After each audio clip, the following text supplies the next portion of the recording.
Good morning to all. Welcome to the 26th lecture of Metrology and Instrumentation subject. Today we are going to continue our unit gear measurement. आज हम हमारा gear and thread measurement में जो gear measurement का part है वो continue करेंगे. In previous lecture we have discussed various types of gears. In previous lecture जो पिछला लेक्चर था उसमें हमने गियर के अलग अलग प्रकार के बारे में डिस्कस किया था. जो आज का लेक्चर है वो है हमारा गियर टूथ टर्मिनोलॉजी पे. आज का जो टॉपिक है वो मिनिमम 3 मार्क्स से 4 मार्क्स में, सिर्फ आज का टॉपिक मिनिमम 3 to 4 मार्क्स में जीटीयू में आपको पूछा जाएगा. पूछा ही जाएगा, ये आप अपने दिमाग में रखिएगा. जब आपका पेपर होगा तब आपको ये चीज आपको देखना कि गियर टूथ टर्मिनोलॉजी का एक question without missing a single paper previous 6 paper में पूछा गया है. पिछले 6 पेपर में 3 से 4 मार्क में गियर टूथ टर्मिनोलॉजी का एक क्वेश्चन तो आया ही है. तो आज का हम गियर टूथ टर्मिनोलॉजी का डिस्कशन हमारा स्टार्ट करते हैं. तो गियर टूथ टर्मिनोलॉजी जो है वो इस तरीके से कुछ आपको ड्रॉ करके बनानी है अगर पूछा जाता है तो. और यहाँ पे हर एक चीज जो कि ये टर्मिनोलॉजी में दिखाई गई है वो एक के बाद एक हम डिस्कस करेंगे. और यही डेफिनेशंस आमतौर पे आपको पूछी जाती है.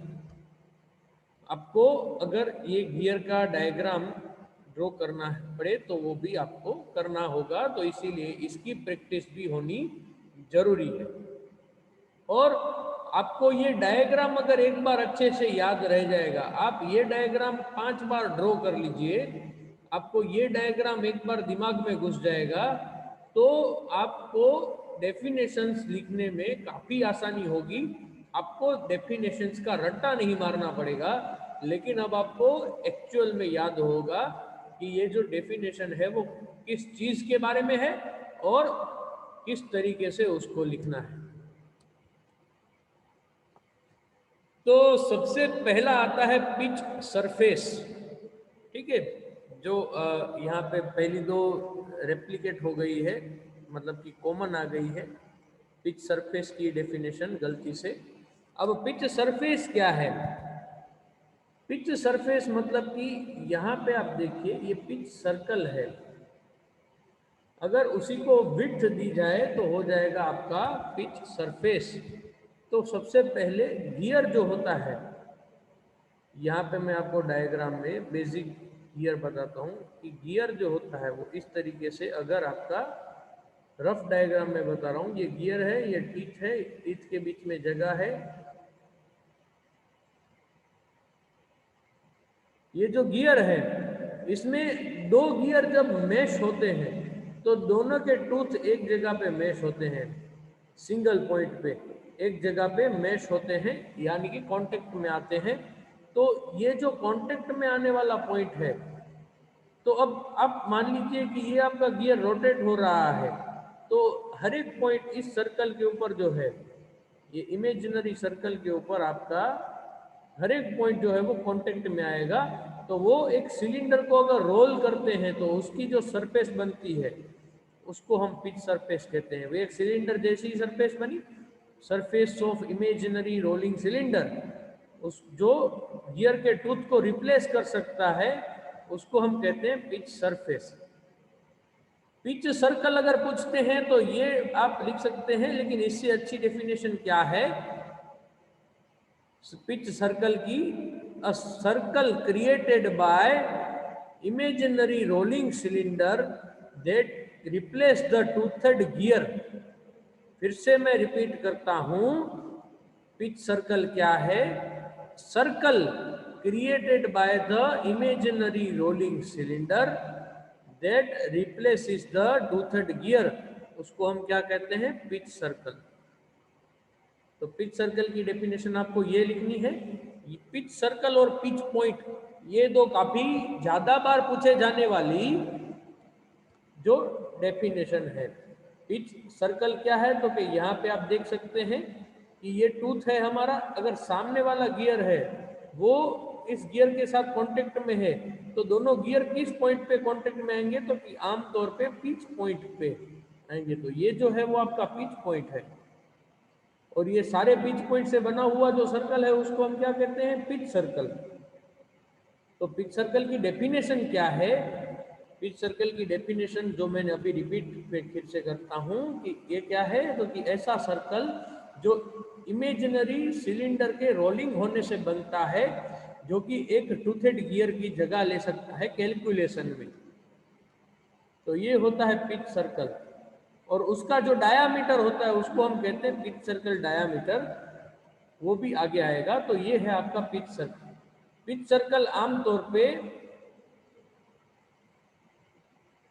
ऑलमोस्ट बीच में से मैं बता रहा हूं, एग्जैक्ट बीच में से नहीं, लेकिन ऑलमोस्ट गियर के बीच में से पास होता है।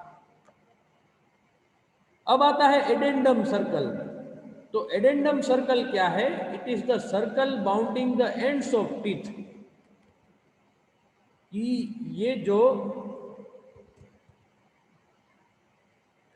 टीथ है, यहाँ पे ये देखिए ये दो गियर कॉन्टेक्ट में आ रहे हैं, तो जो ये टीथ है, ये टीथ के टॉप में से, जो सारे टीथ के जो टॉप पार्ट है उसमें से जो निकल रहा है सर्कल, उस सर्कल को हम कहेंगे एडेंडम सर्कल। एडेंडम सर्कल क्या है, एडेंडम सर्कल है कि सर्कल जो कि एंड ऑफ द टीथ को बाउंड करता है, मतलब कि ये जो टूथ के ऊपर के हिस्से को, जो ऊपर के हिस्से में से जो पास होता है उसको हम कहते हैं एडेंडम। और सिमिलरली डिडेंडम सर्कल क्या होता है, सर्कल जो कि root of the teeth, root circle भी कहते हैं इसलिए इसको, कि जो टीथ के रूट है, मतलब कि ये जो रूट, ठीक है, उसमें से जो पास होता है, यहाँ पे आप देखिए, उसको हम कहते हैं डिडेंडम सर्कल।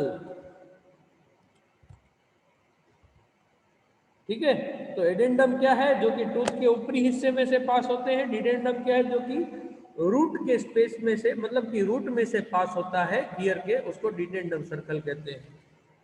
अब एडेंडम और डिडेंडम क्या है, तो एडेंडम डिडेंडम क्या है, जो डिडेंडम सर्कल मतलब कि ये नीचे वाला सर्कल और पिच सर्कल के बीच के डिस्टेंस को, रेडियल डिस्टेंस को, मतलब कि रेडियस के डायरेक्शन वाले डिस्टेंस को डिडेंडम कहते हैं। किसके, तो कि पिच सर्कल और डिडेंडम सर्कल। ये डिडेंडम सर्कल मतलब एकदम ये नीचे वाला, इस दोनों के बीच के रेडियल डिस्टेंस को हम क्या कहते हैं, डिडेंडम। मतलब कि रूट और बीच वाले सर्कल के बीच का डिफरेंस जो है वो है डिडेंडम, और पिच सर्कल, बीच वाला सर्कल मतलब पिच सर्कल, और एडेंडम सर्कल जो है उसके बीच का जो रेडियल डिस्टेंस है उसको हम क्या कहेंगे, एडेंडम। ये जो डेफिनेशंस हैं, एडेंडम डिडेंडम, एडेंडम सर्कल और डिडेंडम सर्कल और पिच सर्कल, ये काफी बार पूछी गई है। फिर आता है क्लियरेंस। क्लियरेंस क्या है, तो कि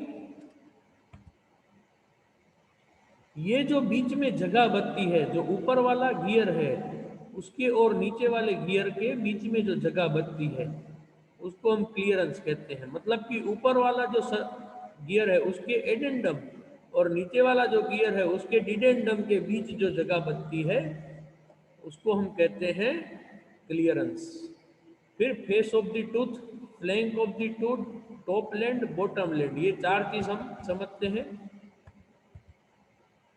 तो ये है फेस। फेस मतलब कि पिच सर्कल के ऊपर वाला हिस्सा जो गियर टूथ का रहता है उसको हम गियर टूथ का फेस कहते हैं। उसके नीचे वाला हिस्सा उसको हम फ्लैंक कहते हैं। गियर के ऊपर का जो हिस्सा है उसको हम टॉप लैंड कहते हैं। और ये जो नीचे वाला हिस्सा है, ये खाली हिस्सा, इसको हम बॉटम लैंड कहते हैं। तो ये चीज़ फिर से यहाँ पे एक बार देख लीजिए।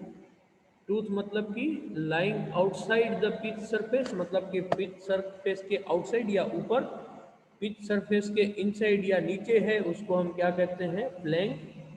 जो टूथ के एकदम ऊपर है उसको हम टॉप लैंड कहते हैं, और जो दो टूथ के बीच में जो जगह है बॉटम में, उसको हम क्या कहते हैं? Bottom land. फिर ये सबसे ज़्यादा पूछे जाने वाला एक और क्वेश्चन है कि प्रेशर एंगल क्या है। तो angle between the common normal of the point of tooth of contact and common tangent of the pitch circle. तो आप इतना ही याद रखिए कि कॉमन नॉर्मल और कॉमन नॉर्मल और कॉमन टेंजेंट के बीच का एंगल है। कॉमन नॉर्मल कहाँ? तो कि पॉइंट ऑफ कांटेक्ट जहाँ पे हो रहा है। कॉमन टेंजेंट कहाँ? तो कि पिच सर्कल का। मतलब कि मान लीजिए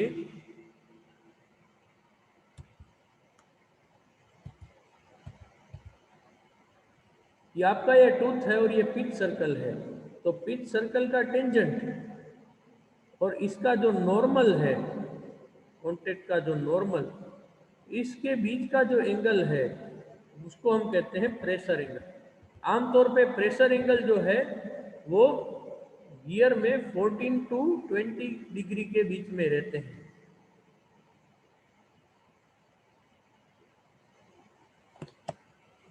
तो प्रेशर एंगल क्या है? कॉमन टेंजेंट और कॉमन नॉर्मल। टेंजेंट किसका? तो कि पिच सर्कल का।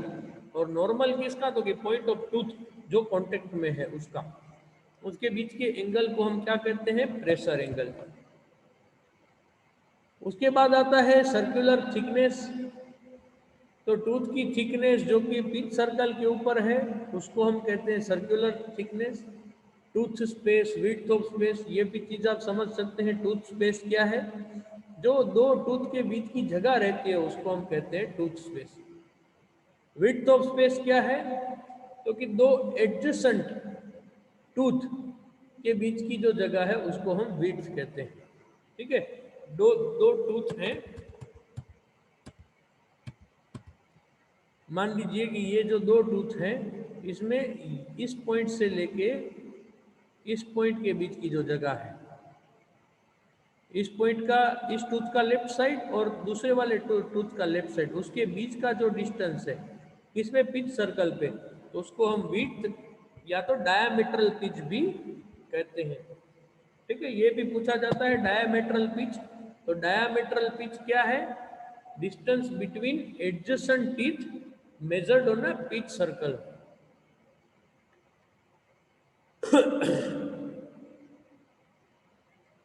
फिर आता है बैकलेस। बैकलेस क्या है? बैकलेस है difference between tooth thickness of one gear and mating gear. दो गियर जिसके दो टूथ मैच हो रहे हैं उसके अगर थिकनेस में डिफरेंस है तो उस डिफरेंस को हम कहेंगे बैकलेस। फिर आता है सर्कुलर पिच। तो ये आपका सिंपल है पाई डी बाई जेड, जो मैंने आपको विड्थ ऑफ स्पेस समझाया। ठीक है, width of tooth and space, इसी को हम क्या कहते हैं? Circular pitch. ये पिच सर्कल के ऊपर मेजर किया जाता है। आमतौर पे इसका पी का फॉर्मूला क्या है? पाई डी, मतलब सर्कल की periphery divide by number of tooth. इसके बाद आती है डायामीटरल पिच। तो डायामीटरल पिच क्या है? Number of teeth per unit diameter. आपको ये चीज याद रखनी है, number of teeth per unit diameter, उसको हम कहते हैं डायामीटरल पिच। यहाँ पे एक और इम्पोर्टेंट चीज आती है, वो है मॉड्यूल। जो सबसे ज्यादा बार पूछा जाने वाला क्वेश्चन है वो है मॉड्यूल। मॉड्यूल क्या है? तो कि पीसीडी मतलब कि pitch circle diameter divide by number of teeth मतलब कि जेड, इसको हम कहते हैं मॉड्यूल। ठीक है, ये आमतौर पे मिलीमीटर्स में होता है। फिर है बेज सर्कल। तो बेस सर्कल जो है वो क्या है? ये एक इमेजिनरी सर्कल है। अगर इन्वोल्यूट प्रोफाइल आप बना रहे हैं गियर की, तो इन्वोल्यूट प्रोफाइल जिस बेस इमेजिनरी सर्कल से बनती है, उसको हम बेस सर्कल कहते हैं। पिच पॉइंट क्या है? तो कि वो पॉइंट जहां पे दो गियर मिलते हैं, मतलब मेटिंग करते हैं, उस पॉइंट को हम पिच पॉइंट कहते हैं, जो आमतौर पे पिच सर्कल बनाता है। तो इतनी हमारी इंपॉर्टेंट डेफिनेशंस थी। इस डेफिनेशंस में से कम 3 या 4 मार्क्स का हमें पूछा जाता है। तो ये डेफिनेशंस आपको अच्छे से याद रखनी है, अगर कोई डाउट है तो पूछना है। और ये जो आपकी डेफिनेशन है वो एटलीस्ट 3 to 4 मार्क्स में जीटीयू में आएंगी ही। तो इस हिसाब से आपको अपनी प्रिपरेशन स्टार्ट कर देनी है, क्योंकि विद इन 1.5 मंथ आपका शेड्यूल भी आने वाला है या आ सकता है एग्जाम का। तो उस तरीके से अपनी प्रिपरेशन स्टार्ट रखिएगा। मिलते हैं नेक्स्ट लेक्चर में। Thank you very much.